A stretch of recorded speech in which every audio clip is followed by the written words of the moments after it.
Are you finally ready to tackle SEO and increase traffic to your site? We'll keep watching. In this video, we'll cover what SEO is and how you can use it to increase traffic to your blog. In a recent survey, many of you asked us to create content that will help you increase traffic for your website. One of the best ways to do that is to optimize your site for search engines. And in this series, we'll cover everything you need to know to get started with SEO. And by following the tips in this series, you could easily add 1,000 more visitors to your website in a month. So let's dive in. If you've done research on how to increase traffic to your website, you've probably seen everybody talking about improve your SEO on your site. But what does that really mean? SEO stands for search engine optimization, or just how easy it is for Google to find your website. Now, there are several different search engines out there. You have things like Bing and Yahoo, Yandex, but 90% of searches are done on Google. So that's usually what we're talking about when we say search engines. And basically, search engines just go out and scour the web to find pages and index them in their catalog. It's very similar to when you have a book and at the end of the book, you have an index where it tells you where everything was talked about and the location. That's pretty much Google in their indexing system as well on the web in the cloud. So let's take a look at an example. Now, this is a typical search page with results. You can see that these are ads. This is what's known as a knowledge graph. And what it's doing is it's pulling in a result that might be further down on the page, but since Google thinks it's answering the query really well, it'll get shown up here as well as down further on the page. Then below all of that, you have organic results. Typically, there are about 10 organic results on one page. And organic listings simply mean that these results aren't paid ads. They show up on Google because they've done a good job of telling Google that this page is about this particular query. Then you have a people also asked area, and this simply shows the related searches that people will do in this topic. Now, fewer than 10% of people will actually ever click on the next page. If they don't find what they're looking for on the first page, they'll simply adjust their search criteria. And that's why Google added in this people also asked area. And here's the biggest reason why SEO is so important for your website. These top 3 organic results, they get over 70% of all the clicks. This first position usually gets the bulk of the clicks, between 35 and 40. The second will get between 15 and 20. And then the third position will get around 10%.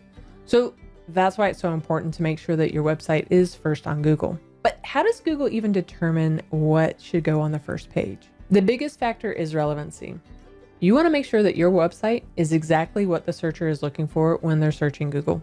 Now, Google uses over 200 factors to determine what's relevant in their algorithm. And there's no way that we're going to be able to cover all of those. But if we can concentrate on a few, then we have a fighting chance to get seen in the search results. In addition to relevance, you'll also want to make sure that your site is useful. All that means is that when a user clicks on your site, the information that they're looking for is easily found. Think about the last time you did a search. If you went to a page that you thought had the answer, but you had a hard time finding it on the page, did you stick around? Most people will click back and go look for a different answer. So make sure that your site is also useful and that you've arranged the answers or the topic in a meaningful way that's easier for readers to find what they're looking for. So there are 2 main ways that you can work on SEO on your website, and they're called on-page SEO and off-page SEO. On-page SEO is simply telling Google and the reader that you have everything that they're looking for. You have all the indicators that they're looking for, and really this just means you have all the right keywords on your site. Now, on-page SEO is easier to deal with because most of the changes needed are within your control. For instance, if your site is about barbecue, then you want to make sure that your site has the right keywords in the title, in the body, in the image descriptions. It also means you have supporting keywords in it, like barbecue recipes, grill temperatures, types of meat, best barbecue grills, and everything else that's related to that topic. Throughout this video series, we'll cover all the ways that you can do on-page SEO so you could get started soon. And the cool thing is, if you already have a website with some articles on it, then you may be just a few tweaks away from seeing massive results with your traffic without writing any new content. So if you want to see about that, make sure you click on the subscribe button and go ahead and click on the notification bell so you'll be notified of all of our videos coming out. With off-page SEO, that simply means that you are making sure that other websites are linking back to you.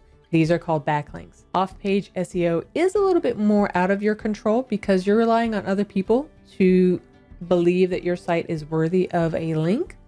But if you're writing great content and networking with your industry or your topic area, then it shouldn't be a problem. Now, I just wanted to let you know, as we go through this SEO process, just realize that search engine optimization does take time. And sometimes it can be a little frustrating when you're not seeing the results fast. But if done properly, the results from your SEO efforts can last months or even years, depending on the topic you're in. So now that you know a little bit about what SEO is and how it can improve the traffic on your site, in the next video, we'll go a little bit deeper into on-page SEO, and we'll cover keyword research and how to do it properly for your website.